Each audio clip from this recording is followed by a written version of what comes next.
এটা বাংলাদেশ, গণতান্ত্রিক বাংলাদেশ। আপনি বিএনপি হতে পারেন, জাতীয়বাদী হতে পারেন, জামাত ইসলাম হতে পারেন, চরমনায় হতে পারেন, তাবলীগ হতে পারেন, ফুরফুরা হতে পারেন।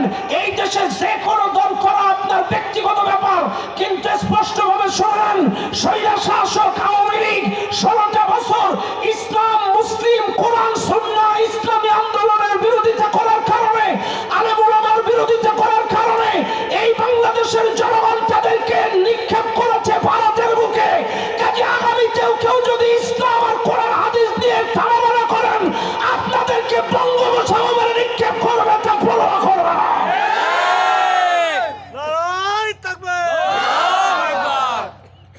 ইসলাম নিয়ে খেলার চেষ্টা করবেন না।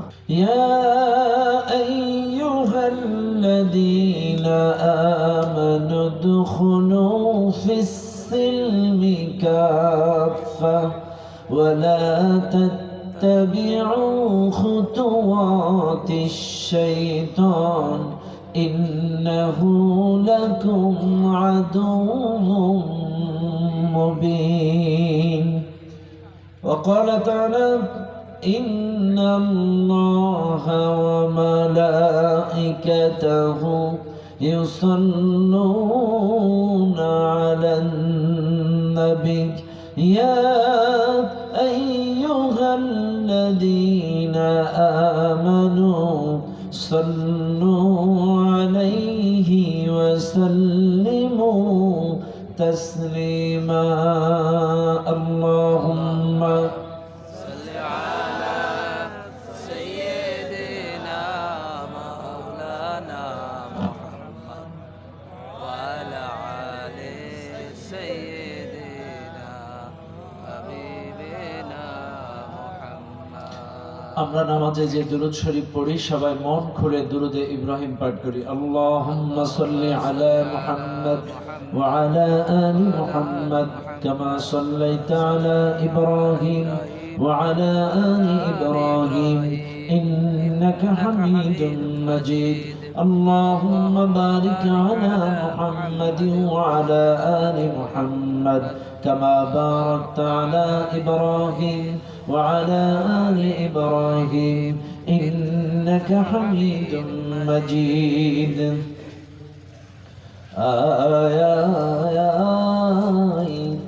আইর বন্ধুয়া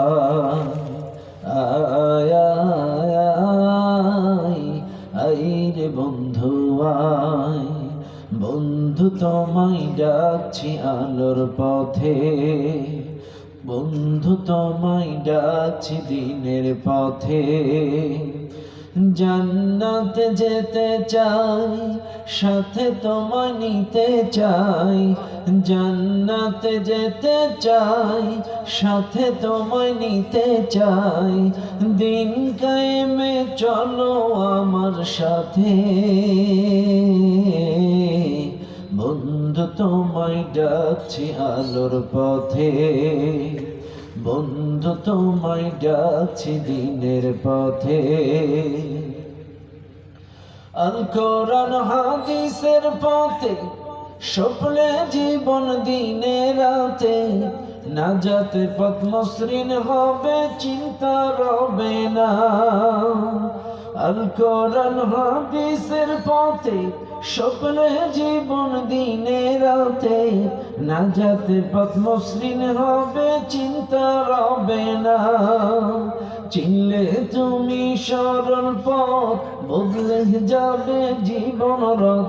চিনলে তুমি সরল পথ, বদলে যাবে জীবন রথ। মাওলাই মুনিব খুশি হবেন তাতে, বন্ধু তোমায় ডাকছি আলোর পথে, বন্ধু তোমায় ডাকছি দিনের পথে।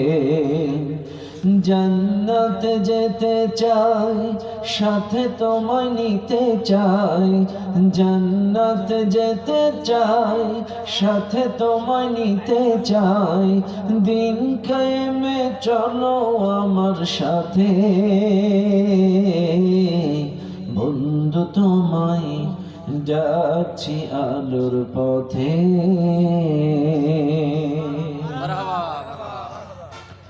আলহামদুলিল্লাহ, ইকো কমাবেন, একটু কমাবেন। সুম্মা আলহামদুলিল্লাহ। আলিপুর চারাবরতলা যুব কমিটি কর্তৃক আয়োজিত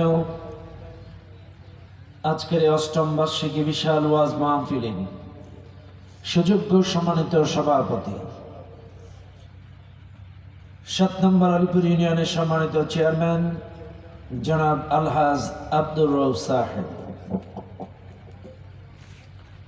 আজকের মাহফিলের সম্মানিত প্রধান অতিথি,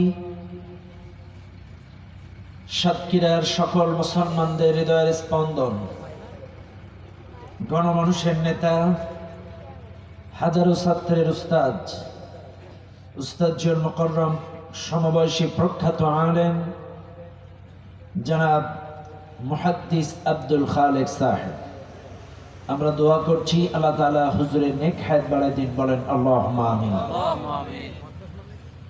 আজকের মাহফিলের আমন্ত্রিত অন্যান্য অতিথিবৃন্দ, বিশেষ করে আমার আগে অত্যন্ত সুন্দর কথা বললেন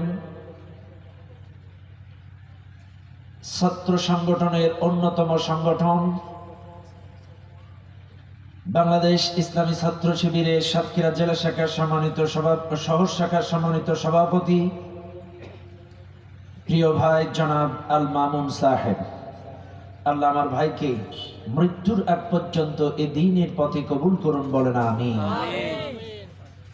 আজকের মাহফিলে আমন্ত্রিত অন্যান্য উলামা ইকরাম আছেন, আমন্ত্রিত অতিথিবৃন্দ, মঞ্চে উপস্থিত এলাকার স্বনামধন্য ব্যক্তিবর্গ, মুরব্বিয়ান ইকরাম, ডানে বামে সামনে উপস্থিত, দূর দূরান্ত থেকে আগত দিনদার মুত্তাকি পরেজগার ভাই ও বাবাজিরা, পদ্মার আড়ালে শ্রদ্ধেয়া আমার সম্মানিতা মা ও বোনেরা, সকলকেই সুন্নাত তরিকা অনুযায়ী সালাম জানাই। আসসালামু আলাইকুম ওয়া রাহমাতুল্লাহি ওয়া বারাকাতুহু। ওয়া আলাইকুম আসসালাম ওয়া রাহমাতুল্লাহি ওয়া বারাকাতুহু। সর্বপ্রথম শুকরিয়া আদায় করি সেই আল্লাহ সুবহানাহু ওয়া তাআলার দরবারে, যেই আল্লাহ তাআলা আপনাকে আমাকে অত্যন্ত দয়া করে মায়া করে এই কুরআনুল কারীমের মাহফিলে জান্নাতি বাগানে আসার এবং বসার তৌফিক দিয়েছেন, যিনি সে মহান মালিকের দরবারে প্রাণ খুলে সমস্বরে সমবেত আওয়াজে সমবেত চেষ্টায় জীবনের শ্রেষ্ঠ শুকরিয়ার ঝান্ডাটা আল্লাহ তাআলার আরশ আজিমে পৌঁছায় দেয়। চিৎকার মেরে বলুন আলহামদুলিল্লাহ।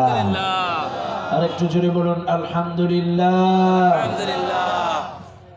দুরূদ ও সালাম পাঠ করি সে মহান মানবতার মুক্তির দূতের জন্য, যিনি আমার আপনার সকলের কিয়ামতের কঠিন মুসিবতের সময়ের একান্ত সুপারিশকারী, প্রিয় নবী নবী মুহাম্মদুর রাসূলুল্লাহ সাল্লাল্লাহু আলাইহি ওয়াসাল্লাম।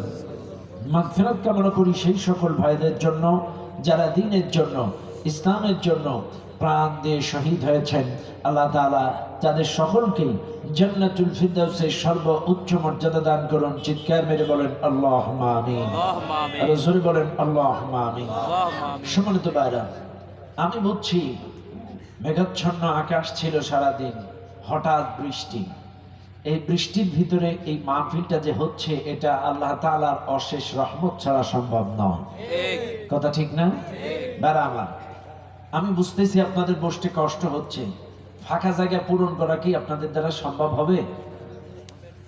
পানি কাদা, পানি কাদার জন্য আসা যাচ্ছে না, না?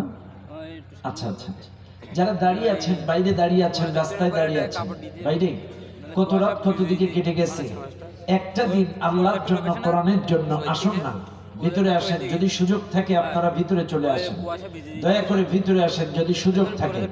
কতদিন, কত রাত, কত ফেসবুক, ইউটিউব, হোয়াটসঅ্যাপে রাতের পর রাত, ঘন্টার পর ঘন্টা কাটিয়েছি আমরা। একটা দিন আল্লাহর জন্য, কোরআনের জন্য এই মাহফিলে আসলে লাভ না লস? আরো জোরে লাভ। এই মাহফিলে আসলে আমার আপনার দিলের সমস্ত ময়লাগুলো পরিষ্কার করে দেন কে? আরো জোরে বলেন কে? আল্লাহ। ভাইরা আমার, ভূমিকায় কথা নয়, ডাইরেক্ট আলোচনায় চলে যায়। আমার সাথে থাকবেন ইনশাল্লাহ? সবাই থাকবেন? কারা কারা থাকবেন না দুহাত তোলেন তো। থাকবেন ইনশাল্লাহ? আল্লাহ পাক কবুল করুন, বলেন আমিন। আমার সঙ্গে স্বতঃস্ফূর্তভাবে সবাই তেলাওয়াত করেন। আউযু বিল্লাহি মিনাশ শাইতানির রাজিম। বিসমিল্লাহ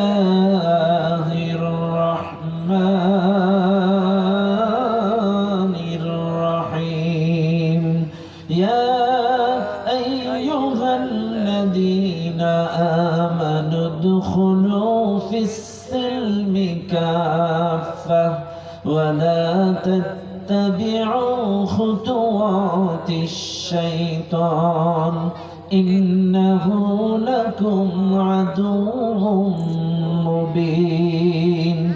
সাদাকাল্লাহুল আযীম। সূরাটির নাম সূরাতুল বাকারা। সূরাটি নাযিল হয়েছে মদিনায়। সূরাটির মোট আয়াত সংখ্যা 286, রুকু সংখ্যা 40। এই সূরাটার 208 নম্বর আয়াত আমি আপনাদের সামনে তেলাওয়াত করেছি। মনে রাখবেন, অনর্থক অযৌক্তিক একটি কথাও আমি বলি না, বলবো না ইনশাআল্লাহ। প্রত্যেকটা কথা আপনারা হৃদয়ের কান দিয়ে শুনবেন ইনশাআল্লাহ। আর আমার সাথে একটু কথা বলবেন। একটু কথা বললে বক্তার স্পিড বাড়ে, বক্তার কথা বলা আলোচনার স্পিড বাড়ে। এজন্য আমার সাথে একটু কথা বলবেন, মনে থাকবে ইনশাআল্লাহ। একটু আমার সামনে প্রত্যেকটা কথার পাই টু পাই জবাব দেবেন। সূরাটির নাম কি? সূরাতুল বাকারা। এই সূরাটা নাজিল হয়েছে কোথায়? মক্কায়। মক্কায়? মদিনায়। সূরাটির আয়াত সংখ্যা কত? 286, রুকু সংখ্যা 40। এই সূরাটার 208 নম্বর আয়াত আমি আপনাদের সামনে তেলাওয়াত করেছি। আল্লাহ তাআলা এই আয়াতের মধ্যে বলেন, ইয়া আইয়ুহাল্লাযীনা আমানু, হে যারা ঈমান এনেছো, উদখুলু ফিস সিলমি কাফা, ইসলামের মধ্যে পরিপূর্ণ প্রবেশ করে সোজা হয়ে যাও।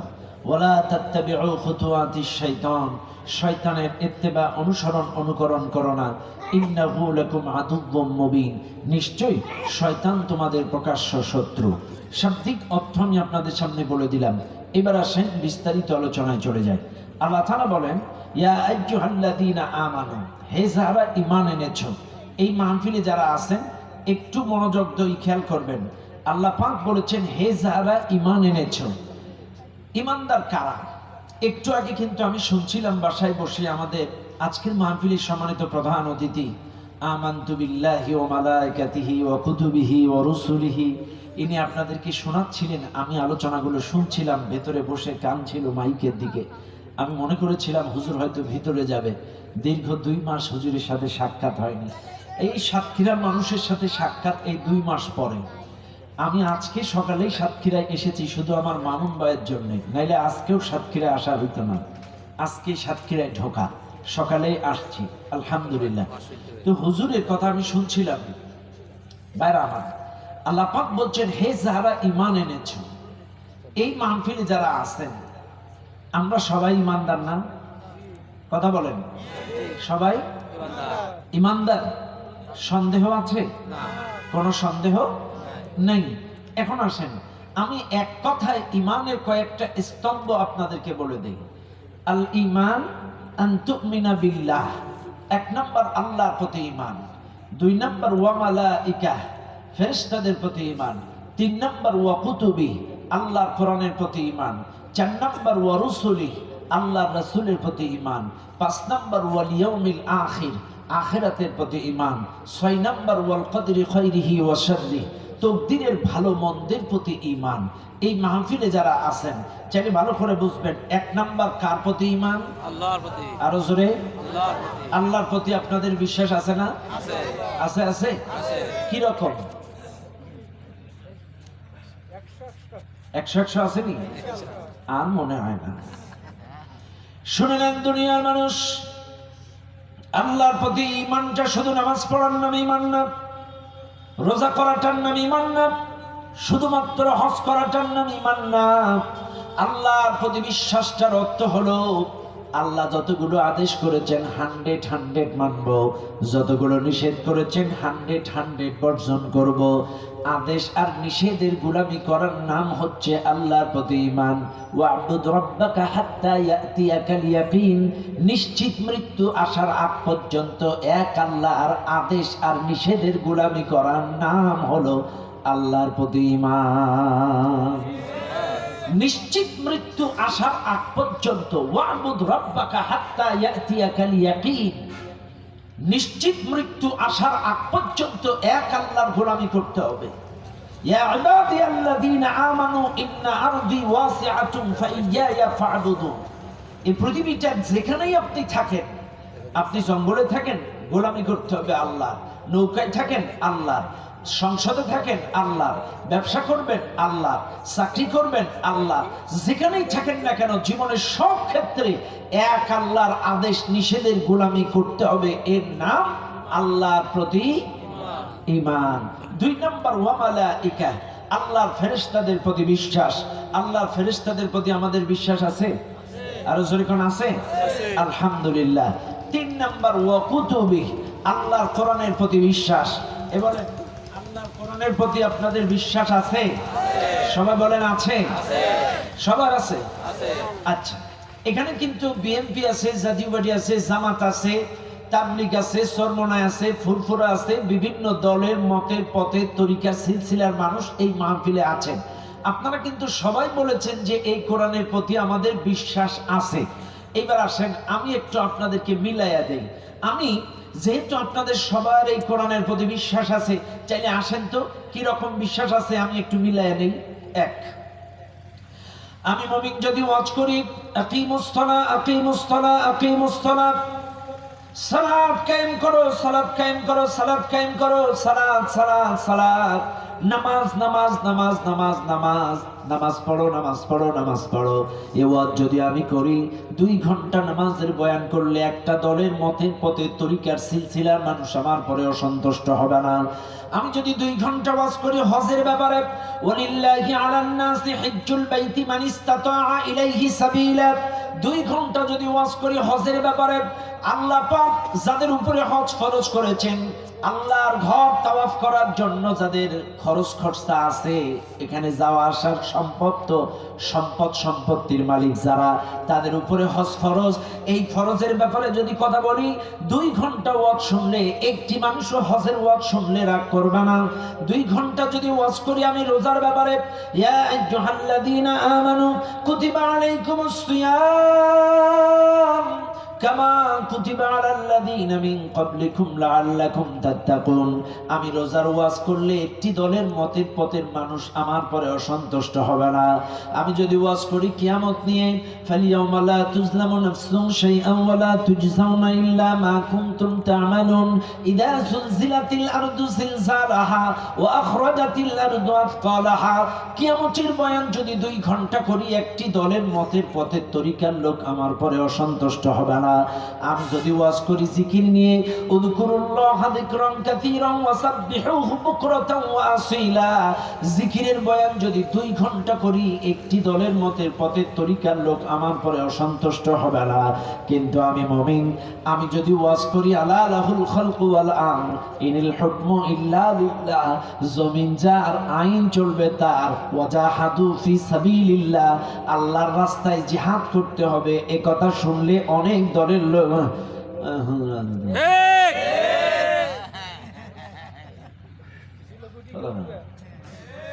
কথা কি বুঝেন আপনারা? আমি কিন্তু বুঝালাম 2 ঘন্টা নামাজের ওয়াজ করলে কোন দলের লোক রাগ করে না। 2 ঘন্টা পদ্মার ওয়াজ করলে কোন দলের লোক রাগ করে না। 2 ঘন্টা কবরের ওয়াজ করলে কোন দলের লোক রাগ করে না। 2 ঘন্টা এরপরে কি বলে রোজার ওয়াজ করলে কেউ রাগ করে না। কিন্তু যদি হুজুর বলে যে জিহাদ জিহাদ জিহাদ, আল্লাহর রাস্তায় জিহাদ করতে হবে,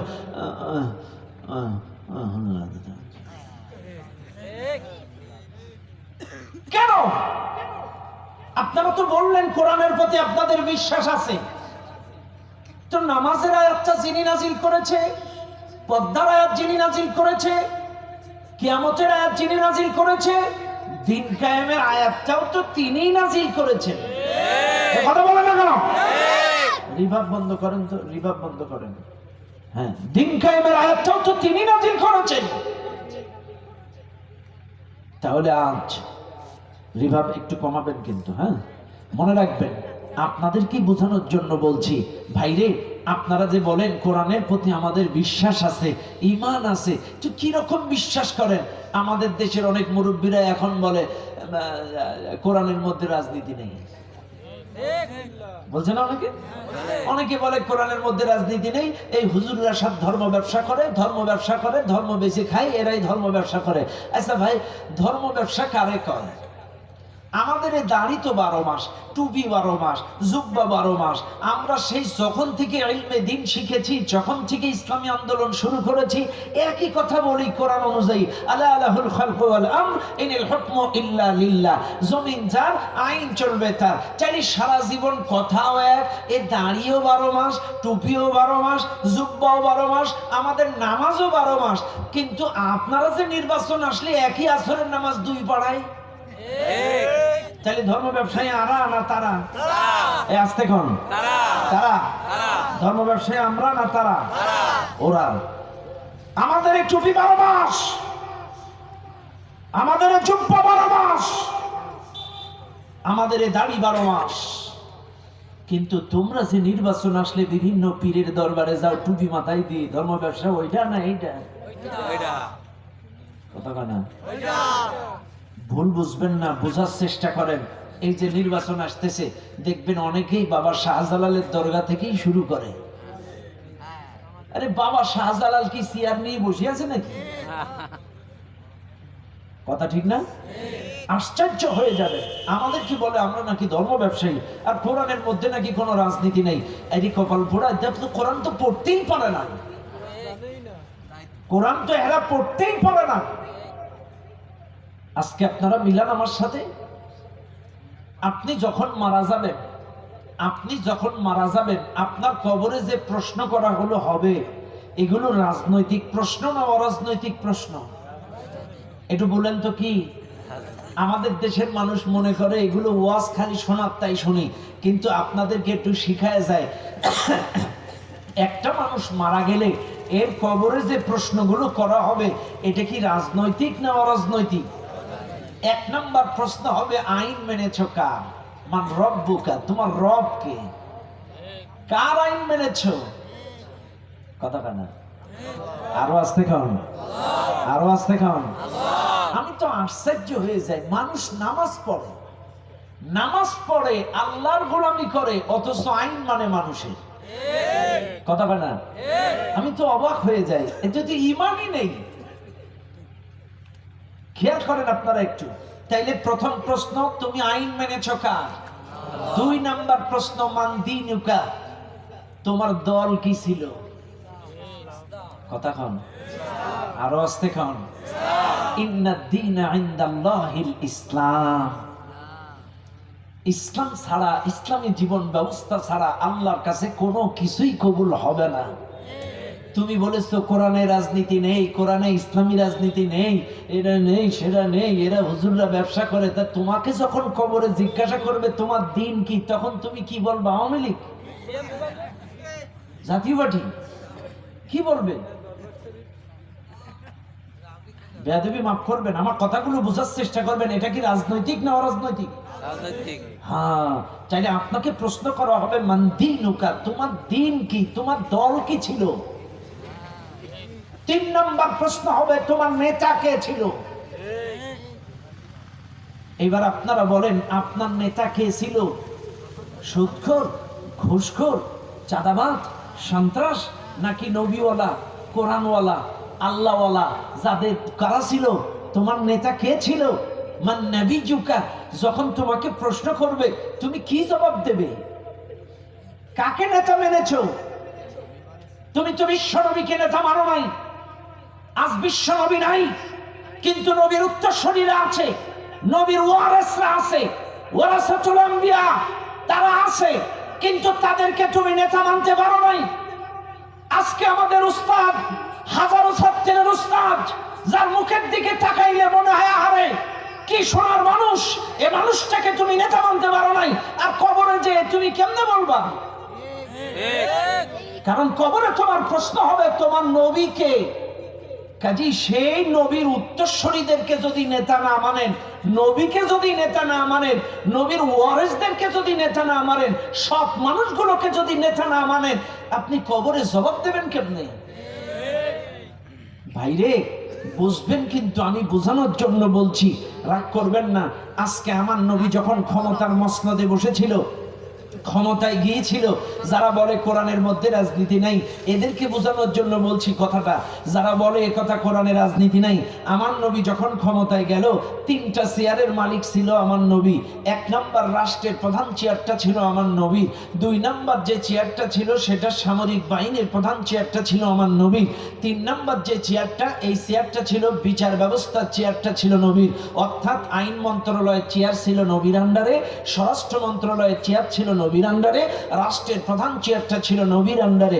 10টা বছর নবী মদিনা শাসন করেছে। 10টা বছর আমার নবী কোরআন দিয়ে সামরিক বাহিনী চালালো। 10টা বছর আমার নবী কোরআন দিয়ে বিচার ব্যবস্থা চালালো। 10টা বছর আমার নবী কোরআন দিয়ে রাষ্ট্র চালালো।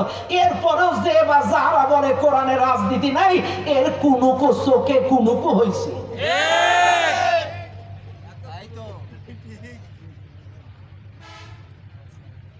খারাপ লাগছে আপনাদের? আল্লাহু আ'লাম। আমি মুসলিম, আপনি মুসলিম, দলের মোহে পড়ে এমন কোন কথা বলবেন না আপনার ঈমান নষ্ট হয়ে যায়, আপনি কাফের হয়ে যান, এমন কোন শব্দ চয়ন করবেন না। এই যে বাগেরহাটের এক লিডার দেখলাম যে বলছে কোরআন ভাউতাবাজি, নাউজুবিল্লাহ মিন যালিক, আস্তাগফিরুল্লাহ। ক্ষমতার মোহে পড়ে আজকে স্বৈরা শাসক আর আপনাদের মধ্যে তফাৎ কোথায়? যদি আপনারাও একই কথা বলেন, শুনেন, স্পষ্ট ভাষায় বলিষ্ঠ কণ্ঠে আওয়াজ দিতে চায়, এটা বাংলাদেশ, গণতান্ত্রিক বাংলাদেশ।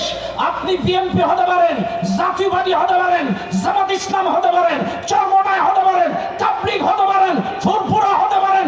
এই দেশে যে কোনো দল করা আপনার ব্যক্তিগত ব্যাপার, কিন্তু স্পষ্টভাবে শুনুন, স্বৈরা শাসক আওয়ামী লীগ 16টা বছর ইসলাম, মুসলিম, কোরআন, সুন্নাহ, ইসলামী আন্দোলনের বিরোধিতা করার কারণে, আলেম ওলামার বিরোধিতা করার কারণে এই বাংলাদেশের জনগণ তাদেরকে নিক্ষেপ করেছে ভারতের বুকে। কাজে আগামীতেও কেউ যদি ইসলাম আর কোরআন হাদিস দিয়ে তাড়ামারা করেন, আপনাদেরকে বঙ্গোপসাগরে নিক্ষেপ করবে, তা পরোয়া করবে না।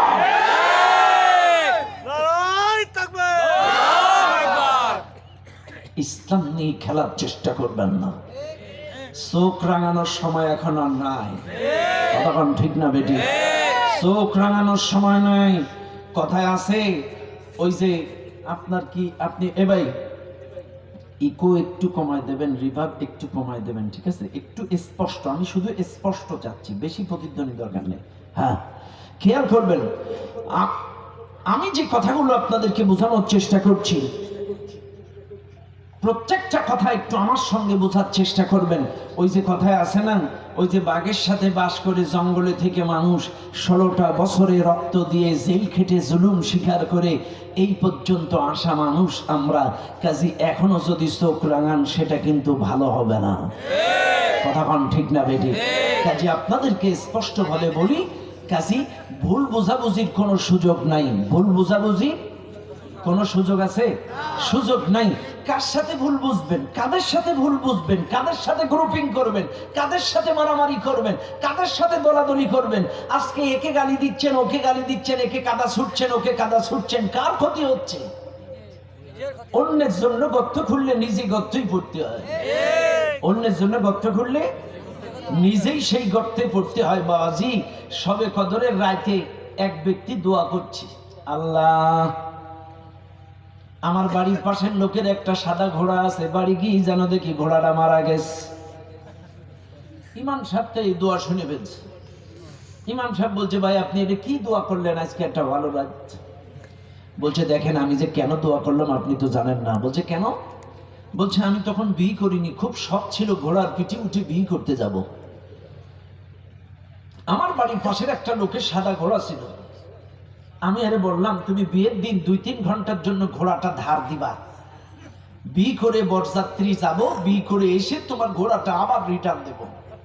উনি রাজিও হয়েছিল, কিন্তু আমি যখন বরের সাজে সজ্জিত, সব কমপ্লিট, সব বরযাত্রী এসে গিয়েছে, বন্ধু বান্ধব আত্মীয় স্বজনের মধ্যে প্রচার কমপ্লিট, আমি যেই টাইমে বাইর হবো সেই টাইমে দেখি সে ঘোড়া আলাও বাড়ি নেই, ঘোড়াও বাড়ি নেই। Pastry sponsor. অবশেষে ভ্যানে উঠে বিয়ে করতে হলো। সেই থেকে অপেক্ষা করছিলাম যে হুজুরদের মুখে শুনেছি কদরের রাতে দোয়া কবুল হয়। আল্লাহ, এই জন্য আজ তো কদরের রাত, ওর ঘোড়াটা যেন মরে যায়। কিছুক্ষণের মধ্যে ওর ভাতিজা এসে বলছে, চাচা তোমার যে বাড়ি গাই গরু ছিল 10 কেজি করে দুধ দিত, গরুটা মারা গেছে। তখন এই লোক বলতেছে, আল্লাহ তুমি কি গায়ে আর ঘোড়া চেনো না? দোয়া করলাম কি আর হইল নাকি? গতকালকে আমাদের ছাত্র সংগঠনের ভাইরা বললো ওদের ঘাড়ে চাপায়া দাও। বলেন তো কাদের ঘাড়ে চেপেছে? আস্তে কন, ও বলছি আস্তে কন, কাদের উপরে চাপছে? স্পষ্ট সাংবাদিকদের গোটা জাতি জেনে গেল। তাহলে আপনি যে কারোর জন্য বদদোয়া করবেন, গর্ত খুঁড়বেন, কথা ঠিক না বেঠিক? কাজে হিংসা বিদ্বেষ নয়, আসেন ভালোবাসা দিয়ে জয় করি, কথা বলেন ঠিক না বেঠিক? আদর্শ দিয়ে জয় করি, কথা বলেন ঠিক না বেঠিক? দুনিয়ার মুসলমানেরা, যে কথা আমি আপনাদের সামনে বলছিলাম মনে রাখবেন, ইমান ফিরে জনগণ ও মুসলমানেরা, আল্লাহর কোরআনের প্রতি ঈমান, চাইলে কোরআনের প্রতি ঈমানটা কিছু আনবেন আর কিছু মানবেন না, এরকম সব মানা লাগবে, লাগবে লাগবে লাগবে, সব কিছু মানা লাগবে। ও মুসলমান, জিহাদের আয়াতটাও যে আল্লাহর, নামাজের আয়াতটাও সেই আল্লাহর, দিন কায়েমের আয়াতটাও সেই আল্লাহর, হজের আয়াতটাও সেই আল্লাহর। চাইলে এই কোরআনের যতগুলো আয়াত আল্লাহ নাজিল করেছে, প্রত্যেকটা আয়াতের প্রতি 100 বিশ্বাস আপনার আমার থাকা লাগবে। এরপরে আল্লাহর রসুলের প্রতি বিশ্বাস, ওয়া রাসূলি, আল্লাহর রসুলের প্রতি বিশ্বাস স্থাপন করা লাগবে। শুনে নেন দুনিয়ার মানুষ, এই মাহফিলে যারা আছেন শুনে নেন ভালো করে, রসুলের প্রতি বিশ্বাসটা কাকে বলে? এদেশের মানুষ এরা মনে করে দাঁড়িয়ে রাখলে রসুলের প্রতি ঈমান, টুপি পরলে রসুলের প্রতি ঈমান, পাঞ্জাবি পরলে রসুলের প্রতি ঈমান। কিন্তু শুনে নেন, আজকে আমি আপনাদেরকে বলে যাই, আল্লাহর কোরআন বলেন, আতিউল্লাহ ওয়া আতিউর রাসূল, মান ইউতিউর রাসূল ফাকাদ আতা আল্লাহ, কুল ইন কুনতুম তুহিব্বুনাল্লাহ ফাত্তাবিউনি ইউহিব্বুকুমুল্লাহ। আল্লাহ পাক বারবার বলেছেন ইত্তিবা ইত্তিবা ইত্তিবা, অনুসরণ অনুকরণ অনুকরণ অনুসরণ অনুকরণ অনুসরণ। শুনে নেন এই মাহফিলের জনগণ, এদেশের ম্যাক্সিমাম মানুষ সূরতে অনুসরণ করে কিন্তু সিরাতে নাই। সূরত মানে বাহ্যিক দাড়ি, টুপি, পাঞ্জাবি, জুব্বা, কিন্তু সিরাত নাই।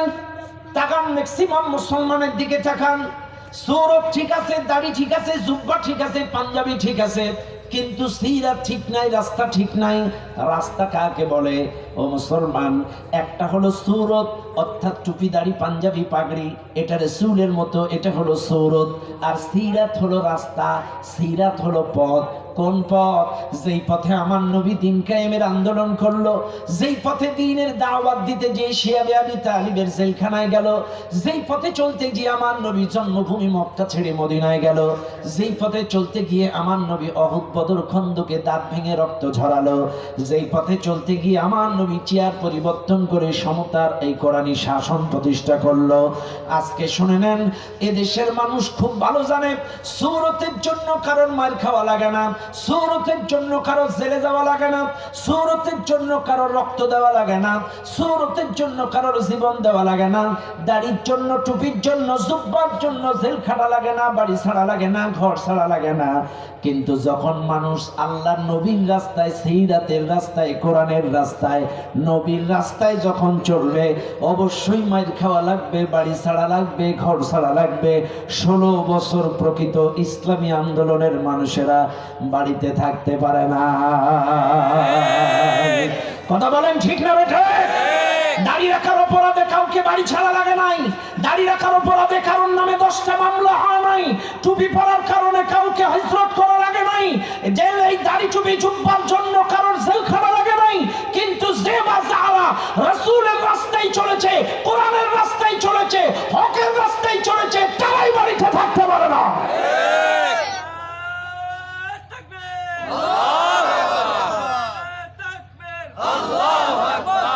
কথা বলেন ঠিক না ঠিক? তাই মনে রাখবেন, রাসূলের প্রতি ঈমান আনতে হবে। আরে আপনি শুধু কিছু কিছু আনবেন না, আল্লাহ তো বলেই দিয়েছে লাকাদ কানা লাকুম ফি রাসূলিল্লাহি উসওয়াতুন হাসানাহ।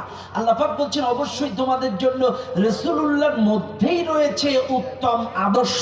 চাইলে আমার রাসূলের মধ্যেই যদি আদর্শ থেকে থাকে, আমার রাসূল বিচারকের আদর্শ, আমার রাসূল বাবার আদর্শ, আমার রাসূল স্বামীর আদর্শ, আমার রাসূল রাষ্ট্রপতির আদর্শ, আমার রাসূল মেহমানের আদর্শ, আমার রাসূল মেজবানের আদর্শ, আমার রাসূল বিচারকের আদর্শ, আমার রাসূল রাষ্ট্রপ্রধানের আদর্শ, চাইলে জীবনের সব ক্ষেত্রে তাকে আদর্শ হিসেবে মানতে হবে। আপনি শুধু দাড়িতে টুপিতে মানবেন, বিচারকের ক্ষেত্রে মানবেন না, রাষ্ট্রনায়কের ক্ষেত্রে মানবেন না, মানবেন না। এটা তো রাসূলের প্রতি ঈমান হতে পারে না। কথা কোন ঠিক না বেটি? 5 ওয়াল ইয়াউমিল আখির, আখিরাতের প্রতি বিশ্বাস। আখিরাতের প্রতি আপনাকে আমাকে বিশ্বাস পোষণ করতে হবে। আখিরাতের ওয়াজ করব না, তবে কিয়ামত যে সংগঠিত হবে এইটা আপনাকে আমাকে বিশ্বাস করতে হবে। আল্লাহর সামনে আপনাকে আমাকে দাঁড়াতে হবে, এই বিশ্বাস আপনাকে আমাকে করতে হবে। এরপরে তকদিরের ভালো মন্দের প্রতি বিশ্বাস করতে হবে। কেমন? আজ এই যে এলাকার ছাত্ররা, যুবকেরা এই বিশাল মাহফিলের আয়োজন করেছে, কিন্তু দেখেন যখন দুপুরবেলায় বৃষ্টি শুরু হলো, এই বাচ্চাগুলোর মন কিন্তু একটু খারাপ হয়েছিল, হয় নাই? কিন্তু কোরআন বলছে ওয়ায়ুনাজ্জিলুল গায়স, কখন কোথায় বৃষ্টি বর্ষণ হবে এটা আল্লাহ ছাড়া কেউ জানে না। অনেক জায়গায় কিন্তু হয়নি, আবার অনেক জায়গায় হইছে, কম হইছে, আবার সাতক্ষীরার এই অঞ্চলগুলোতে প্রচন্ড বৃষ্টি বর্ষণ হয়েছে।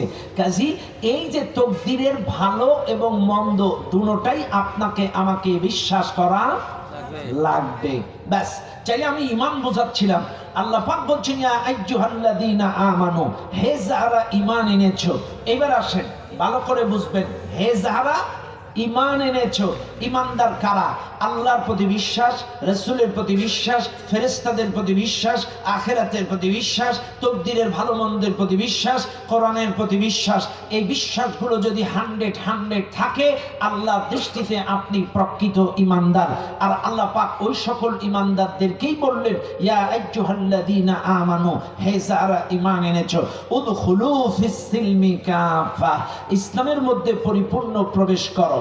এবার আসেন, আচ্ছা আল্লাহ তো এই জায়গায় সাধারণ মানুষদেরকে বলতে পারতো ইয়া আইয়ুহান নাস, হে মানুষ সকল, উদখুলু ফিস সিলমি কাফা, ইসলামের মধ্যে পরিপূর্ণ প্রবেশ করো। এই কথা তো আল্লাহ মানুষদেরকে বলতে পারতো।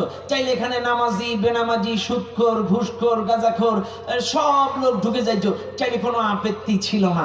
কিন্তু আল্লাহ ঈমানদারদেরকে কেন এই কথা বললো? কেন বললো যে আইয়ুহাল্লাযীনা আমানু, হে যারা ঈমান এনেছো, উদখুলু ফিস সিলমি কাফা, ইসলামের মধ্যে পরিপূর্ণ প্রবেশ করো। এই কথা ঈমানদারদের বলার কারণ কি? হ্যাঁ, এই কথা ঈমানদারদের বলার কারণ অনেক ঈমানদার ঈমান আনার পরে নির্দিষ্ট একটা সাইট নিয়ে পড়ে থাকে। কথা কন, কথা কন। অনেক ঈমানদার ঈমান আনার পরে সারাটা জীবন শুধু নামাজ নিয়ে কাটিয়ে দেয়। অনেক মানুষ ঈমান আনার পরে শুধু জিকির করে কাটিয়ে দেয়। অনেক মানুষ ঈমান আনার পরে শুধুমাত্র হজ 4-5 বার করে কাটিয়ে দেয়। অনেক মানুষ ঈমান আনার পরে শুধুমাত্র সপ্তাহে শুক্রবারের নামাজ পড়েই জীবনটা পার করে দেয়। চাইলে ঈমান আনার পরে নির্দিষ্ট একটা সাইট নিয়ে তার জিন্দেগিটা পার করে দেয়। শুধু নামাজ দিয়েই পার করে দেয়, শুধু রোজা দিয়েই পার করে দেয়, শুধু জিকির দিয়ে পার করে দেয়, শুধু পীর মুরিদি আর ওরস শরীফ দিয়ে পার করে দেয়। এক একটা সাইট নিয়ে পড়ে থাকে, পূর্ণাঙ্গ ইসলাম মানে না। এই জন্যই আল্লাহ বলছেন হে যারা ঈমান এনেছো, উদখুলু ফিস সিলমি কাফা, পরিপূর্ণ ইসলামের মধ্যে দাখিল হয়ে যাও। এবার আসে ইসলামের মধ্যে দাখিল প্রবেশ করতে হবে কেমনে একটু বুঝাই দিই। শুনে নেন দুনিয়ার মানুষ। বাজান আপনার নাম কি? জয়নাল আবেদিন। ও বারে, আর শ্বশুরের নামও জয়নাল আবেদিন। আলহামদুলিল্লাহ, মিলে গেছে। আর শ্বশুর না, টেনশন করতে হবে। খেয়াল করেন যে কথা আমি বলছিলাম। মনে করেন এই লোকটাকে আপনারা খুঁজতেছেন, ওনার বাড়িতে গেছেন। এখন ওনার বাড়ির লোকজন বলতেছে আমি দেখলাম এই লোকটা রাস্তার দিকে গেছে। কোন দিকে গেছে? রাস্তার দিকে গেছে। উনি যদি মাঠের দিকে যায় বলবে মাঠের দিকে গেছে, উনি যদি পুকুরে যায় বলবে পুকুরের দিকে গেছে, উনি যদি নদীতে যায় বলবে নদীর দিকে গেছে। কিন্তু উনি যদি মসজিদে যায় চাইলে ওনার বাড়ির লোক বলবে আমি দেখলাম এই মাত্র উনি এশার নামাজ আদায়ের জন্য মসজিদে প্রবেশ করেছে, উনি মাদ্রাসায় প্রবেশ করেছে, উনি ওনার অফিসে প্রবেশ করেছে, উনি ঘরের ভেতরে প্রবেশ করেছে। বাইরে বোঝানোর জন্য বলছি, বাইরে প্রবেশ শব্দটা ব্যবহার হয় ওই জায়গায় যার একটা দরজা আছে, ভেড়াঘেরা আছে, জানালা আছে, ছাদ আছে, জানালা আছে, দরজা আছে, এমন একটা বাউন্ডারির ভিতরে ঢুকলেই বলে প্রবেশ। অর্থাৎ রাস্তায় গেলে এটারে প্রবেশ বলে না, কারণ রাস্তার কোনো আগামাথা নেই। এই রাস্তা দিয়ে চললে গোটা বাংলাদেশ ঘুরে আসা যায়, এটার কোনো নির্দিষ্ট এরিয়া নাই, আগামাথা নাই, নির্দিষ্ট ঘেরা বেড়া নাই। এই জন্য রাস্তায় গেলে প্রবেশ শব্দ ব্যবহার হয় না। নদীর কোনো নির্দিষ্ট এরিয়া নাই, বেড়া ঘেরা নাই, আগামাথা নাই, এখান থেকে ওখান, ওখান থেকে ওখান, নদ থেকে নদী, সাগর থেকে মহাসাগর, দূরদূরান্তে চলে যায়। এই জন্য নদীতে গেলে প্রবেশ শব্দটা বলে না, প্রবেশ শব্দটা বলে ওই জায়গায় বাড়ি ঢুকলে, মাদ্রাসায় ঢুকলে, অফিসে ঢুকলে, মসজিদে ঢুকলে, কারণ এটার একটা নির্দিষ্ট বাউন্ডারি আছে, জানালা আছে, ছাদ আছে, একটা নির্দিষ্ট এরিয়া আছে। আল্লাহ বলছে ইসলামেরও একটা নির্দিষ্ট ভেড়াঘেরা, একটা বাউন্ডারি, একটা নির্দিষ্ট সীমারেখা আছে, ওই সীমারেখার মধ্যে প্রবেশ করো। উদখুলু ফিস সিলমি কাফা, ইসলামের মধ্যে পরিপূর্ণ প্রবেশ করো। এখন আসেন, চাই প্রবেশ করতে গেলে দরজা ভেড়াঘেরা লাগে। আপনার মসজিদের একটা ক্লপসিক্যাল গেট আছে, আপনার বাড়ির একটা মেহগনি কাঠের দরজা আছে, আপনার মাদ্রাসার একটা থাই গ্লাসের দরজা আছে, কিন্তু ইসলামের দরজাটার নাম কি? আল্লাহ তো বললো ইসলামে প্রবেশ করো, চাইলে ইসলামের দরজাটার নাম কি? আসেন শুনে নেন দুনিয়ার মানুষ, ইসলামের দরজাটার নাম হলো লা ইলাহা ইল্লাল্লাহু মুহাম্মাদুর রাসূলুল্লাহ সাল্লাল্লাহু আলাইহি ওয়াসাল্লাম। এই কালেমাটা হলো ইসলামের দরজা।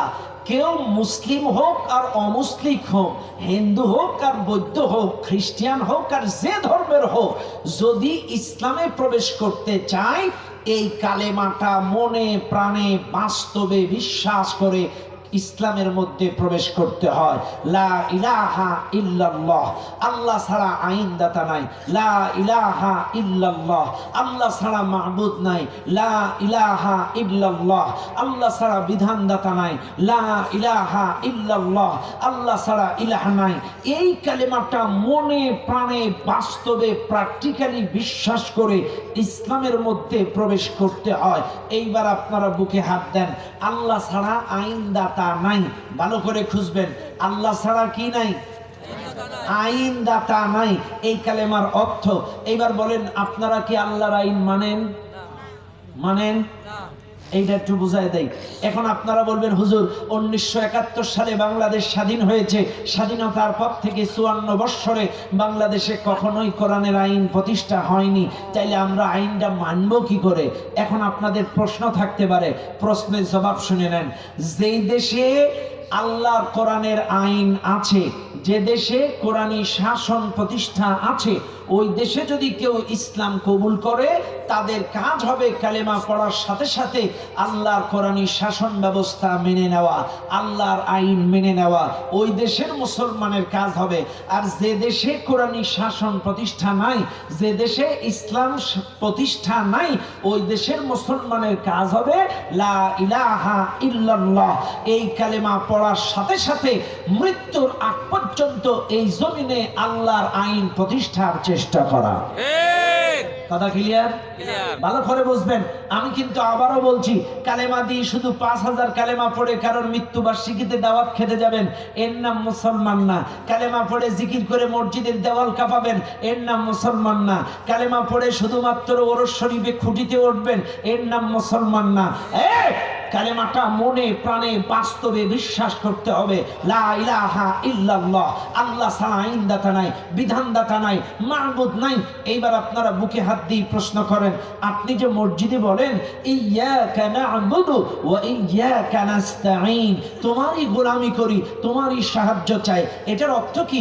ইয়্যাকা না'বুদু, তোমারই গোলামি করি, তোমারই আইন মানি, তোমারই দাসত্ব করি, তোমারই সব মানি, এ কথা আপনি মসজিদে বললেন, অথচ মসজিদের বাইরে যে আইন মানছেন মানুষের। কথা না? আপনি মসজিদে কি বললেন? গোলামি করি কার? আইন মানি কার? মসজিদে কিন্তু আপনি ওয়াদা দিলেন, অথচ মসজিদের বাইরে এসে আপনি মানব রচিত আইন কায়েমের চেষ্টা করেন, মানব রচিত মতবাদ প্রতিষ্ঠার চেষ্টা করেন, মানব রচিত আইন আপনি মানেন, ওদের পিছনে ঘুরঘুর করেন। আল্লাহর আইন আল্লাহর জমিনে কায়েমের কোনো চেষ্টা, জজবা, তামান্না, মন মানসিকতা নাই। ইসলামী আন্দোলনের জন্য 10টা টাকা আপনি দেন নাই, একামতে দ্বীনের জন্য আপনি জান দেন নাই, মাল দেন নাই, সময় দেন নাই, কিচ্ছু দেন নাই। ভাইরে, আজকে শুনে নেন, আপনাদেরকে বলে যাই, এদেশের মানুষ মনে করে শুধু নামাজ রোজাটাই দিন, নামাজ রোজাটাই দিন, নামাজ রোজাটাই দিন। আজকে আপনাদেরকে বলে যাই, দিন কাকে বলে একটু খেয়াল করেন। কষ্ট পাচ্ছেন না তো আপনারা? বাইরে আমার কিন্তু আজকে একটা নির্দিষ্ট বিষয় দিছে, এই জন্য আমি সেই বিষয়ের দিকে যাচ্ছি, আউটসাইডে যাওয়ার কোনো সুযোগ নাই। আমার আজকের আমার যে বিষয়টা হলো দিন কায়েমের গুরুত্ব। এখন আপনারা আসেন, চাইলে যেই দেশের মানুষ ইসলাম প্রতিষ্ঠিত নাই, কালেমা প্রতিষ্ঠিত নাই, আল্লাহর দিন প্রতিষ্ঠিত নাই, ওই দেশের মানুষের কাজ কালেমা পড়ার পর থেকে মৃত্যুর আগ পর্যন্ত আল্লাহর জমিনে আল্লাহর দিন কায়েমের চেষ্টা করা। এইবার আসেন, আপনাদেরকে বুঝাই দেই। আপনি বলবেন, হুজুর একটু আগে বললেন কালেমা মানে আইন, আল্লাহ ছাড়া কোনো আইনদাতা নাই, এখন আপনি আবার দ্বীনে চলে গেলেন কেন? হ্যাঁ, এইবার আসেন, দ্বীনের একটা অর্থ হচ্ছে বিচার দিবস, দ্বীনের একটা অর্থ হচ্ছে একনিষ্ঠ ইবাদত, একটা অর্থ হচ্ছে আনুগত্য, একটা অর্থ হচ্ছে রাষ্ট্রীয় আইন। কি বলেন? রাষ্ট্রীয়, আরো জোরে বলেন, রাষ্ট্রীয় আইন। এটা দ্বীনের একটা অর্থ। আপনারা অনেকে হয়তো মনে করেন দিন মানে নামাজ, দিন মানে রোজা, দিন মানে হজ, দিন মানে যাকাত। আরে কপাল পোড়া মুসলমান, শুনে নেন, দিন মানে হচ্ছে জীবন ব্যবস্থা, দিন মানে আনুগত্যের বিধান, আনুগত্যের বিধান, জীবন ব্যবস্থা। শুনে নেন, এই মাহফিলে যারা আছেন একটু ব্রেন দিয়ে ভালো করে খাটান আপনারা। আল্লাহ পাক কিন্তু বলেই দিয়েছেন, আল-ইয়াউমা আকমালতু লাকুম দীনাকুম।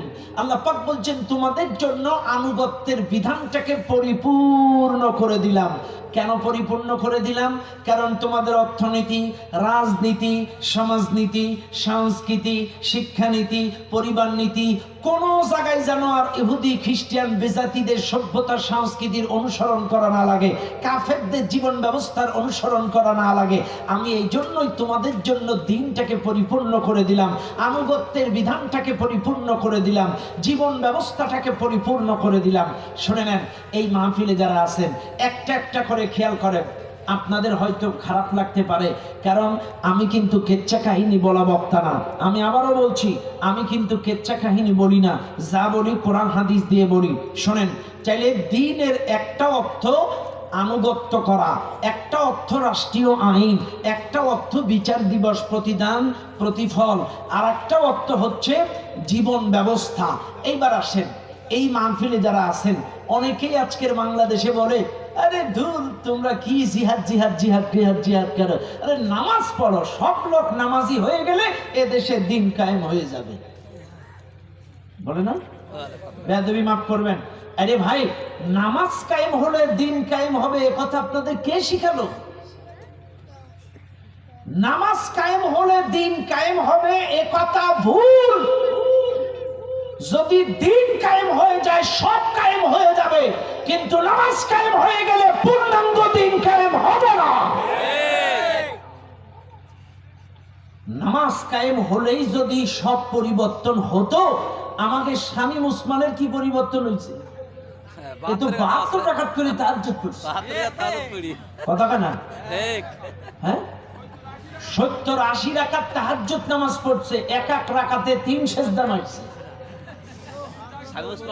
কথা কানা মারছে না?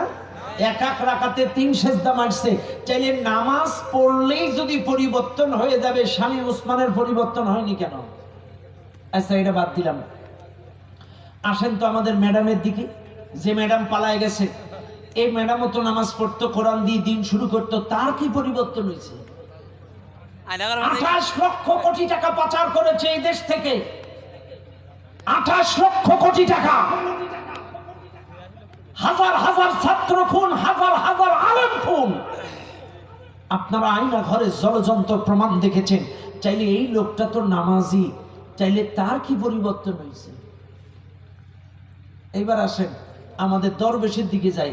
কি সুন্দর দাড়ি, 38,000 কোটি টাকা একাই ঝেড়ে দিয়েছে।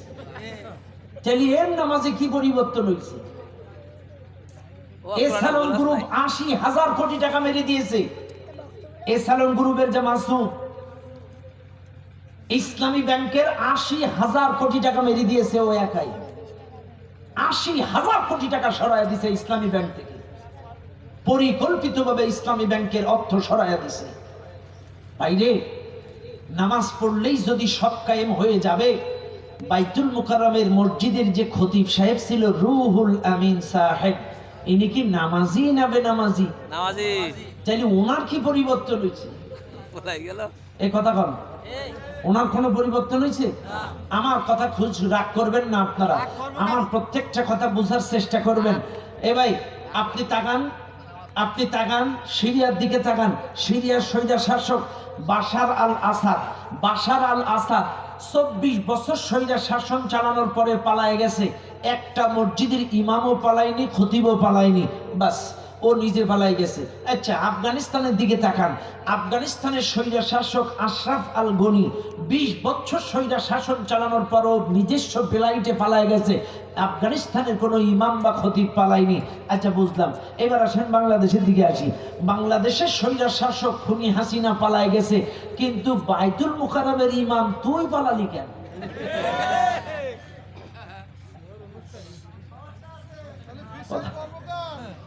কথা মানে আপনারা বাজে কথাটি বুঝেন? আমার কথা হলো আফগানিস্তানের কোন ইমাম পালালো না, সিরিয়ার কোন ইমাম পালালো না, তুই পালালি কেন? এই বদমাইশটাই কিন্তু জননী উপাধি দিয়েছিল এই জাহান্নামীর মানুষটাকে।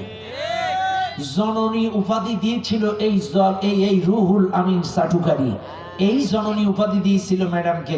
আমার প্রশ্ন হলো, কারে জননী বানালেন? বাচ্চাগুলো এতিম করে চলে গেল। মা কখনো বাচ্চা ফেলে যায় নাকি? হ্যাঁ, মা কখনো বাচ্চা ফেলে? আরে এমন জননী বানাইলো, বাচ্চাগুলো এতিম করে চলে গেল। আজকে অনেকে হয়তো রাগ করতে পারেন যে হুজুর আপনারা উঠে খালি গিবত করেন, গিবত করেন, গিবত। হ্যাঁ ভাই, আপনাদেরকে শোনা লাগবে, বোঝা লাগবে গিবত কি জিনিস আর সচেতনতা কি জিনিস। অনেকেই বলতে পারে সুশীল মুনাফেক যারা, ওরা চার দোকানে বসে এ দলের ও দলের 14 গোষ্ঠী উদ্ধার করে, ওগুলো গিবত না। আর আমরা ওয়াজের ময়দানে একটু জুলুমের পরিণতি বললে বলে হুজুররা খালি গিবত করে। ওরে মুফতি সাহেব, আয় আমার কি নাই? হ্যাঁ, আরে ডাক্তার ডাক্তারের ভুল ধরে, ইঞ্জিনিয়ার ইঞ্জিনিয়ারের ভুল ধরে, অ্যাডভোকেট অ্যাডভোকেটের ভুল ধরে, আর একজন তাফসীর কারকের ভুল ধরে। তুই আমাদের ভুল ধরিস কি করে? তুই তো কোরআন শরীফ পড়তে পারিস না। খেয়াল করেন আপনারা, বোঝার চেষ্টা করেন যে কথা আমি আপনাদেরকে বলতেছিলাম। ও মুসলমান বাবাজিরা, আচ্ছা শোনেন, গীবত কি? গীবত একজনের অনুপস্থিতিতে তার দোষ ত্রুটি আলোচনা করাটা, আলোচনা করে আনন্দ নেওয়া, তৃপ্তি নেওয়া, তাকে কটাক্ষ করা, হেয় করা, তাকে ছোট করা, এটা একজনের অনুপস্থিতিতে এগুলো করা, এটা হচ্ছে গীবত। আর সচেতনতা কোনটা? মনে করেন ওনার লেনদেন খারাপ, ওনার চরিত্র খারাপ, ওনার চলাফেরা খারাপ, ওনার সব খারাপ, এটা হচ্ছে এনার থেকে যে ভাই আপনাকে দেখলাম ওনার সাথে চলতেছেন, ওর চরিত্র কিন্তু মারাত্মক খারাপ, খবরদার। এই যে ওর থেকে সচেতন করলেন, এটা কিন্তু গীবত না, এটা সচেতন করলেন, এটা জায়েজ। ভাই আমি দেখলাম ওই পাড়ার অমুক ছেলের সাথে ঘুরছেন, ওর কিন্তু লেনদেন খারাপ, একবার টাকা হাওলাত নিলে এই জীবনে আর দেবে না। আপনি একে ওর থেকে সচেতন করলেন, এটা গীবত না, এটা জায়েজ। আপনি ওর থেকে সচেতন করলেন, এরা এত খারাপ, আপনাকে কিন্তু ওর সাথে চললে ফিরলে আপনার ঘাড়ে মিথ্যা মামলা চাপায় দেবে। ওর থেকে দূরে দূরে থাকবেন, এটা কিন্তু সচেতনতা, এটা জায়েজ, এটা গীবত না। আরে ভাই আপনারা তো তাইলে বলবেন যে আবু জেহেলের গীবত, ফিরাউনের গীবত, নমরুদের গীবত, আবু লাহাবেরটাও গীবত, কারণ ওদের দোষ ত্রুটি বললে বলবেন ওটাও গীবত। আরে না, কাফেরদের দোষ ত্রুটি আলোচনা করে, জালেমদের দোষ ত্রুটি আলোচনা করে মুসলমানদেরকে তাদের পাতানো ফাঁক থেকে, তাদের কর্মকাণ্ড থেকে, তাদের জুলুম থেকে এই জাতিকে সচেতন করা জায়েজ, এটা গীবত নয়। এ ভাই এই কোরআনের সূরা আবু লাহাব আছে? সবাই বলেন আছে। আবু লাহাব কেন আছে? তাব্বাত ইয়াদা আবি লাহাবি ওয়া তাব্বা, এই সূরাটা আল্লাহ কেন দিল? কেন? 1400 বছর আগে আবু লাহাব মারা গেছে। আবু লাহাবের স্ত্রী আমার নবীকে কেমনে মারছে, কেমনে জুলুম করছে, কেমনে নির্যাতন করছে, এবং এই আবু লাহাব আর তার স্ত্রীর শেষ পরিণতি কি হয়েছে আল্লাহ সূরাটার মধ্যে কোট করে দিয়েছে। কিয়ামত পর্যন্ত এই লাহাবের কিস্সাগুলো এই জাতির মানুষদেরকে শুনিয়ে আবু লাহাবের পরিণতি আর ওর জুলুম সম্পর্কে জানিয়ে দাও। আরে ভাই ফিরাউন মারা গেছে কবে? আরো অনেক আগে। সেই মুসা ফিরাউন, কাদাবি আলী ফিরাউন, ওয়াকালা ফিরাউন, মুসা কারুন, কারুন মুসা, হারুন মুসা, আল্লাহ এগুলো কোট করে দিছে। কেন? এই ফিরাউন কিভাবে মুসার উপরে মারধর জুলুম চালাইছে, আর লাস্ট ফিনিশিং এ ফিরাউনের পরিণতি কি হয়েছিল, এই জাতিকে কিয়ামত পর্যন্ত এটা তাফসীর করে জাতিকে শুনিয়ে দাও। চাইলে সেই 1400, 1500, 1500, 5000 বছরের আগের সূরাগুলো, ফিরাউনের কাহিনী, নমরুদের কাহিনী, আবু জেহেলের কাহিনী যদি আল্লাহ কিয়ামত পর্যন্ত তাফসীর করে শোনাইতে বলে, চাইলে এরাও যে 16 বছর এদেশের ইসলামের পরে আলেমদের উপরে জুলুম চালাইছে, এটাও তাফসীর করা লাগবে। কথা ক্লিয়ার? হ্যাঁ, রাগ করার সুযোগ নাই, আপনাদেরকে শুনতে হবে। আরে আবু জেহেল খারাপ ছিল, কিন্তু আবু জেহেল কাউকে পুড়িয়ে মারিনি। এ কথা কম। আবু জেহেল খারাপ ছিল, কিন্তু কাউকে আগুনে পুড়িয়ে মারিনি। কিন্তু এই জালেমেরা আমাদের বাচ্চাগুলো গুলি করে পুলিশ ভ্যানে তুলে পেট্রোল দিয়ে জ্বালিয়ে মেরেছে। আবু জেহেল আমাদের নবীকে শিয়াবে আবি তালিবের পাহাড়িয়া জেলখানায় 3 বছর বন্ধ করে আবার ছেড়ে দিয়েছিল। কিন্তু এই জালেমেরা আমাদের কোরআনের পাখিকে 13 বছর বন্দী করে তাও ছাড়ে নাই, পরিকল্পিতভাবে হত্যা করেছে। কথা কন ঠিক না বেঠিক?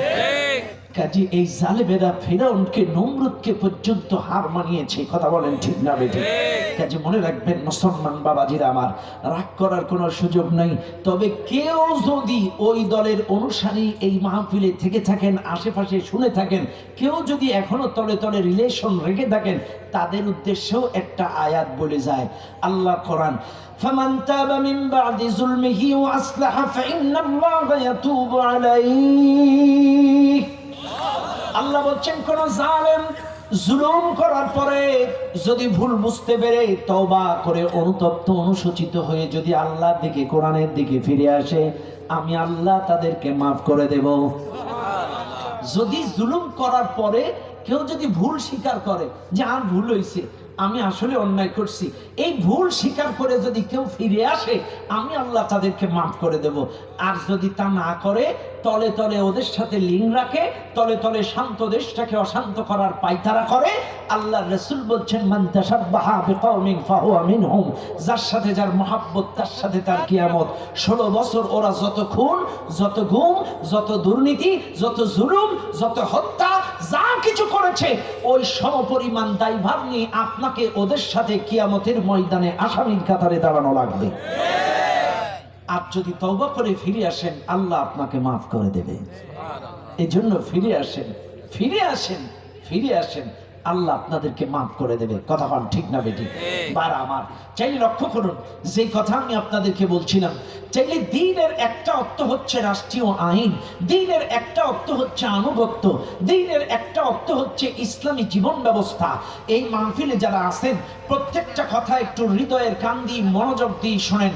আজকের দিন প্রতিষ্ঠা কেন আমরা বলি, কেন আমরা আজকে দিন কায়েমের কথা বলি, কেন আমরা আল্লাহর আইনের কথা বলি? আমি আবারও বলছি, দিনের অর্থ রাষ্ট্রীয় আইন, আর রাষ্ট্রীয় আইন প্রতিষ্ঠা করা আপনার আমার জন্য ফরজ। আজকে আপনারা শুনেছেন না? আপনারা তো তাফসীর শোনেন, কুনতুম খায়রা উম্মাতিন উখরিজাত লিন-নাস তা'মুরুনা বিল মা'রুফ ওয়া তানহাউনা আনিল মুনকার ওয়ালতাকুম মিনকুম উম্মাতুন ইয়াদউনা ইলাল খায়র ওয়া ইয়া'মুরুনা বিল মা'রুফ ওয়া ইয়ানহাউনা আনিল মুনকার ইন্নাল্লাহা ইয়া'মুরু বিল 'আদল ওয়াল ইহসান ওয়া ইতা'i যিল কুরবা ওয়া ইয়ানহা আনিল ফাহশা'i ওয়াল মুনকার ওয়াল বাগি ইয়া'iযুকুম লা'আল্লাকুম তাযাক্কারুন। আপনারা বারবার কোরআনে আয়াত শুনছেন, সৎ কাজের আদেশ, অসৎ কাজের নিষেধ, সৎ কাজের আদেশ, অসৎ কাজের নিষেধ, সৎ কাজের আদেশ, অসৎ কাজের নিষেধ। এরে ভাই, একটু একটু ব্রেন দিয়ে খাটাতে হবে আপনাদের। সৎ কাজের আদেশ একটা ভ্যানালাও ভ্যানে বসে দিতে পারে, সৎ কাজের আদেশ একটা মুসি জুতো সেলাই করতে করতে দিতে পারে, সৎ কাজের আদেশ একটা মাটি কাটা শ্রমিক মাটির বস্তা মাথায় নিয়ে দিতে পারে, সৎ কাজের আদেশ একজন সুইপারও রাস্তায় দাঁড়ায় দিতে পারে। কিন্তু অসৎ কাজের নিষেধ যে কোনো জায়গা থেকে দিলে কাজ হয় না। শোনা লাগবে, বোঝা লাগবে। সৎ কাজের আদেশ যে কোনো পরিবেশ, যে কোনো স্থান থেকে দেওয়া যায়, কিন্তু অসৎ কাজের নিষেধ এটা করতে গেলে একটু পাওয়ারফুল হওয়া লাগে। একটু আস্তে খান, আরো আস্তে খান, পাওয়ার ছাড়া কাজ হয় না। আজকে আপনাদেরকে বলে যাই, দ্বীনের অর্থ রাষ্ট্রীয় আইন। চাইলে সৎ কাজের আদেশ যে কোনো পরিবেশ, যে কোনো স্থান থেকে দেওয়া যায়। আমি এই চেয়ারে বসে এখনো আদেশ দিতেই পারি, নামাজের আদেশ, পর্দার আদেশ, এগুলো দিতেই পারি। কিন্তু আমি এই জায়গার থেকে যদি বলি চুরি করবা না, দুর্নীতি করবা না, রডের বদলে বাঁশ দিও না, আমার কথা মানবে কেউ? মানবে? মানবে না। আর এই আদেশটা দিতে গেলে অবশ্যই চেয়ারটা পাওয়ারফুল হওয়া লাগবে, বড় চেয়ার লাগবে।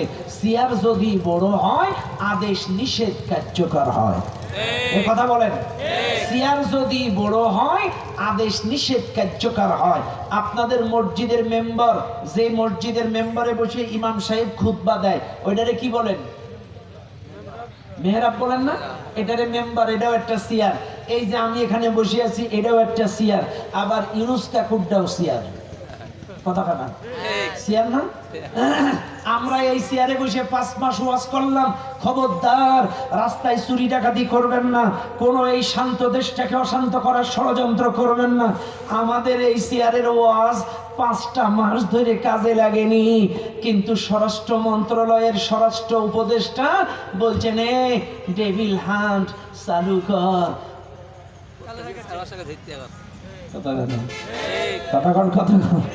চালু হইছে? বলেন ষড়যন্ত্র বন্ধ হইছে? তলে তলে যে নাটক এখানে ওখানে একটা বাস্ট করছিল, ষড়যন্ত্র করছিল, অটোমেটিকলি, কারণ ওই চেয়ার থেকে আদেশ আসছে, এই জন্য কার্যকর হয়ে গিয়েছে। এখন আর মামুদের কোনো জায়গায় খুঁজে পাওয়া যাচ্ছে না। মাঝে মাঝে গভীর রাতে তাহাজ্জুদের রক্তে মশাল মিছিল করছে, তাহাজ্জুদ নামাজ পড়তে উঠি। কথা ঠিক না বে ঠিক? আহা, এই জন্য মনে রাখবেন, আমি যেটা বুঝাইতে চাচ্ছি, চেয়ার যদি বড় হয়, আদেশ নিষেধ কার্যকর হয়। চেয়ার ছাড়া আদেশ নিষেধ কার্যকর হয় না। এর অর্থ আমার নবী মক্কার কাফেররা গণঠাকুর বলে গালি দিয়েছিল, গণক ঠাকুর বলেছিল, জাদুকর বলেছিল, পাগলা বলেছিল, কিন্তু আমার নবীকে কখনো নীতিভ্রষ্ট বলতে পারে নাই। আমার রসুলকে কখনো অসৎ বলে গালি দিতে পারে নাই।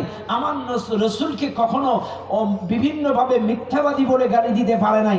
এমনি পাগলা বলেছে, জাদুকর বলেছে, গণক ঠাকুর বলেছে, কিন্তু অসৎ বলতে পারে নাই। এখন আসেন, আমার নবী ছিলেন সৎ, আর ওই চেয়ারে বসলেন সৎ ব্যক্তি, আর কোরআনী শাসন কায়েম করলেন। সৎ শাসক আল্লাহর আইন, অটোমেটিকলি সমাজ পরিবর্তন হলো। অন্যথায় আমার নবী কিন্তু মক্কায় যতদিন ছিল, কতদিন ছিল? 40-এ নবুয়তি পেয়েছে, 40 থেকে 53, 13 বছর নবী মক্কায় দাওয়াতি কাজ করেছে। ভালো কাজ করো, এটা করো, সেটা করো, এটা করো, সেটা করো। 13 বছরটাই দাওয়াতি কাজ করে একটা সুদ, একটা ঘুষ, একটা জেনা, একটা পরকিয়া, একটা শিরিক, একটা বেদাত, একটা কুফরি, একটা হত্যা, একটা ধর্ষণ 13 বছরে বন্ধ করতে পারে নাই।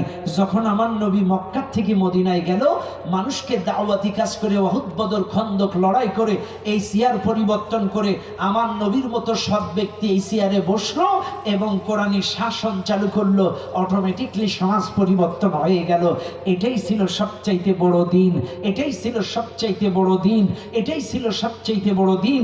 আবারও বলে যাচ্ছি, শোনেন, নামাজটা দিন নয়, রোজাটা শুধু দিন নয়, হজটা শুধু দিন নয়, যাকাতটা শুধু দিন নয়, পর্দাটা শুধু দিন নয়, রাষ্ট্রীয় আইনটাই হচ্ছে সবচাইতে বড় দিন। কারণ রাষ্ট্রের আইন যদি কোরআনের আইন চালু হয়ে যায়, এই রাষ্ট্রে চুরি থাকবে না, জেনা থাকবে না, ধর্ষণ থাকবে না, কেউ নামাজ কাজা করবে না।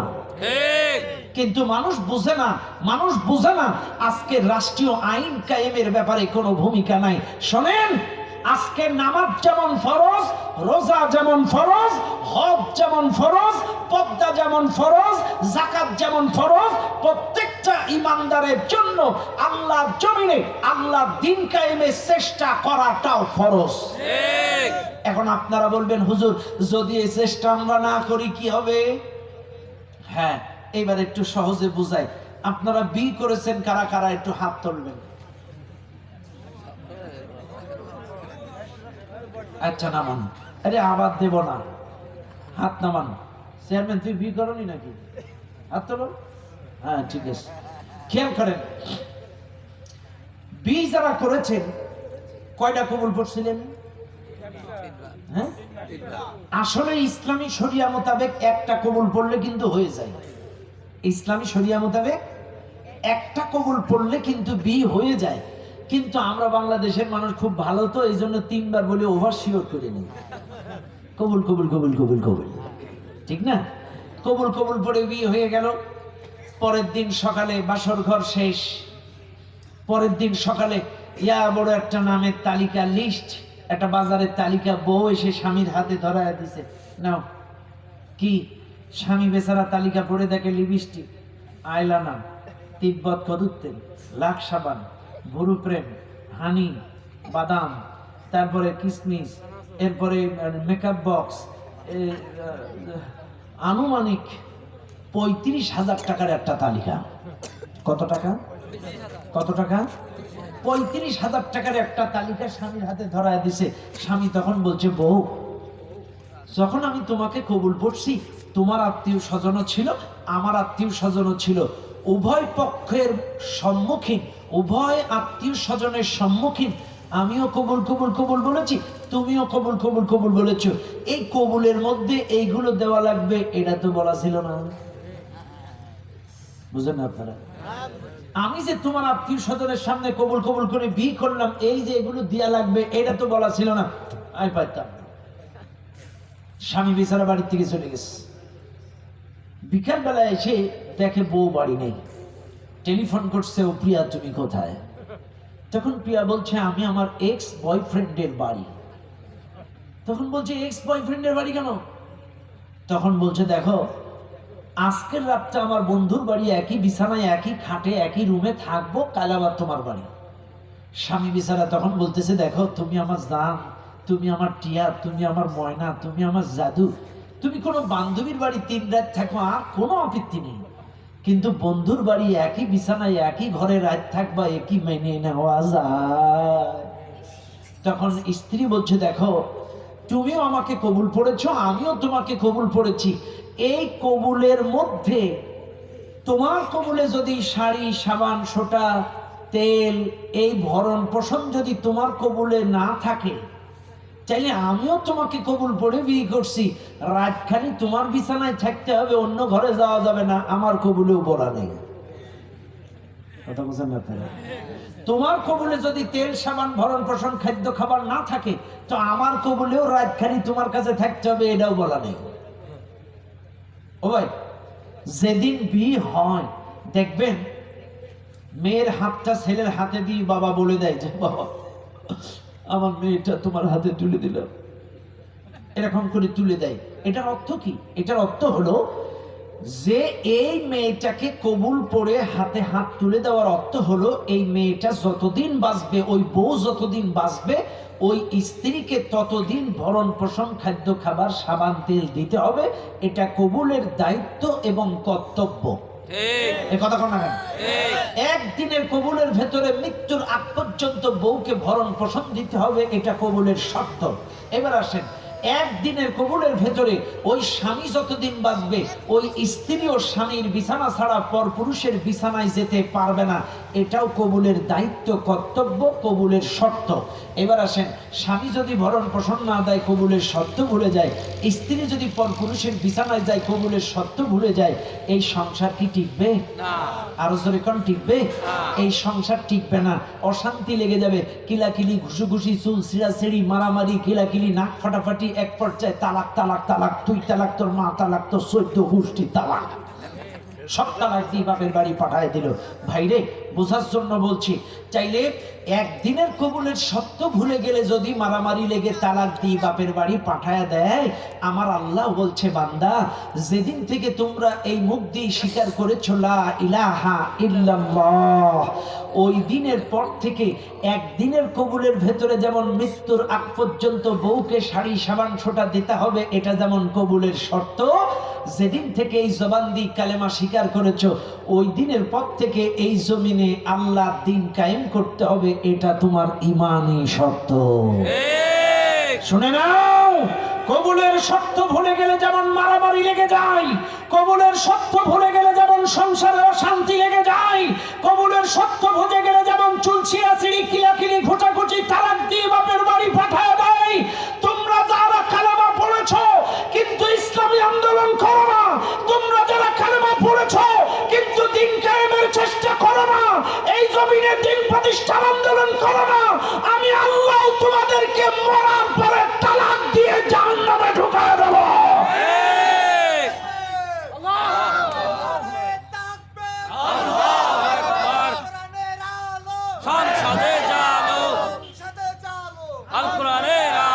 শোনেন, এর জন্য আপনারা দায়ী।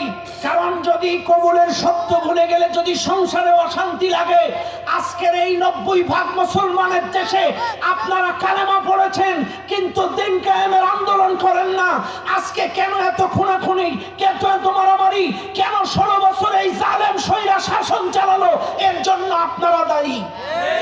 কারণ আপনারা যদি আল্লাহর আইন প্রতিষ্ঠা করতেন, এই জমিনে চোর আর দুর্নীতিবাজের কোনো ঠাঁই থাকতো না। আপনারা দ্বীন কায়েমের আন্দোলন করেন নাই, আল্লাহর আইন প্রতিষ্ঠার চেষ্টা করেন নাই, যার কারণে ওরা 16 বছরে দেশের টাকা পাচার করে কানাডায় পাঠাইছে। বাইরে একটা কথা বলে যায়, আপনার এলাকায় 300 চোর, সাতক্ষীরায় চোর কটা?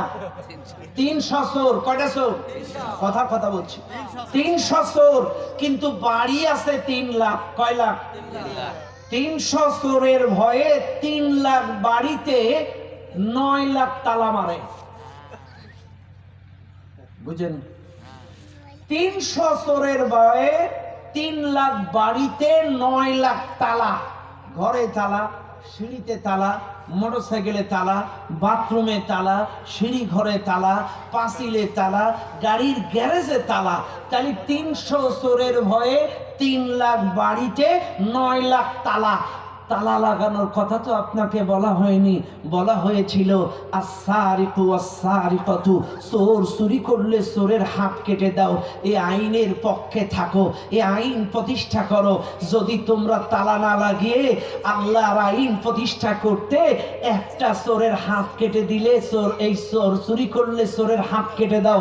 আস-সারিকু ওয়াস-সারিকাতু, চোর চুরি করলে চোরের হাত কেটে দাও। এই আইন যদি কায়েম হয়ে যায়, চাইলে সাইকেল চোর, রিক্সা চোর, ভ্যান চোর, রড চোর, ব্রিজ চোর, কালভার্ট চোর ভালো হয়ে যাবে। 3 লাখ বাড়ি, 9 লাখ তালা আর লাগবে না। কথা বুঝেন? চাইলে আপনার তো তালা লাগানোর কথা ছিল না, আপনার কথা ছিল আল্লাহর আইনের পক্ষে কথা বলা।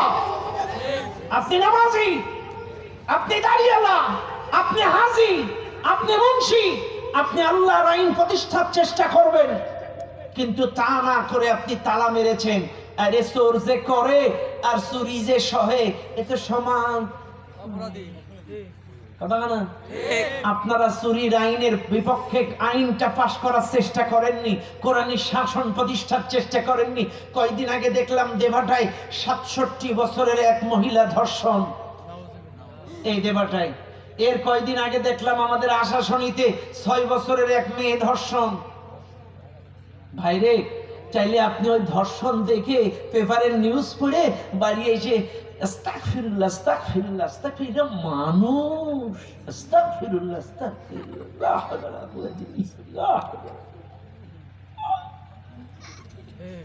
এটাই কি আপনার কাজ ছিল? আপনার কাজ ছিল আল্লাহর আইনের পক্ষে সোচ্চার হওয়া।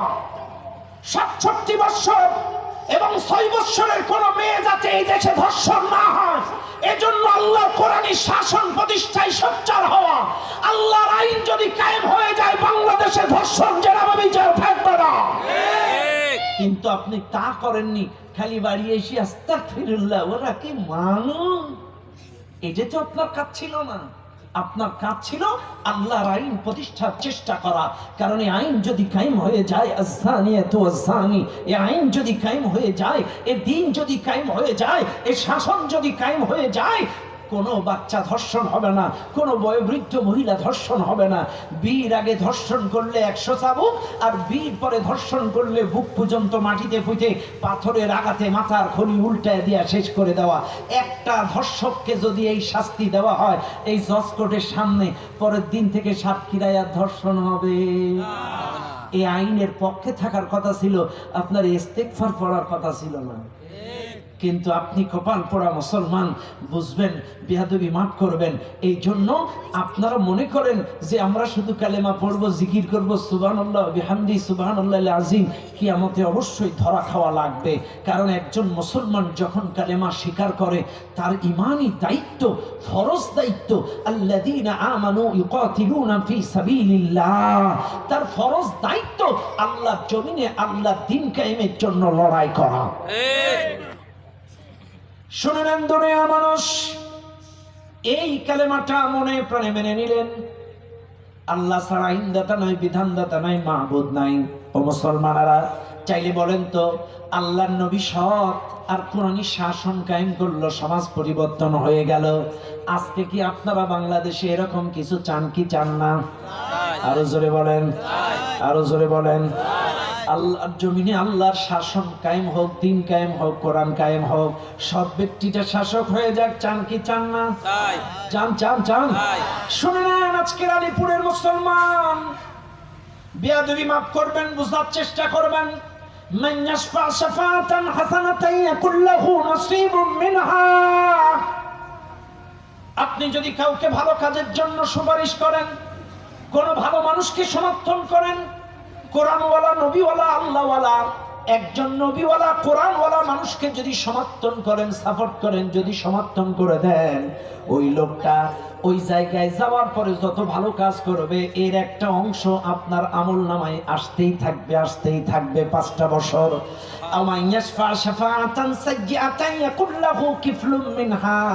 আর যদি কোনো খারাপ মানুষকে সমর্থন করেন, কোন সন্ত্রাস, কোন দুর্নীতিবাজ, কোন লম্পট, কোন মাতালকে যদি সাপোর্ট করেন, সমর্থন করেন, ওই লোকটা যত খারাপ কাজ করবে, এর একটা অংশ আপনার আমল নামায় জমা হবে। এখন আমার সাথে একটু জবাব দেন, আপনারা কি কোরআনের সাথে আছেন? সবাই বলেন আছেন। কোরআন আছে যেখানে আমরা আছি সেখানে, কোরআন নাই যেখানে আমরা নাই সেখানে, কোরআনওয়ালা যেখানে আমরা আছি সেখানে, কোরআন নাই যেখানে আমরা নাই সেখানে। নারে তাকবীর! আলহামদুলিল্লাহ, আলহামদুলিল্লাহ। আল্লাহ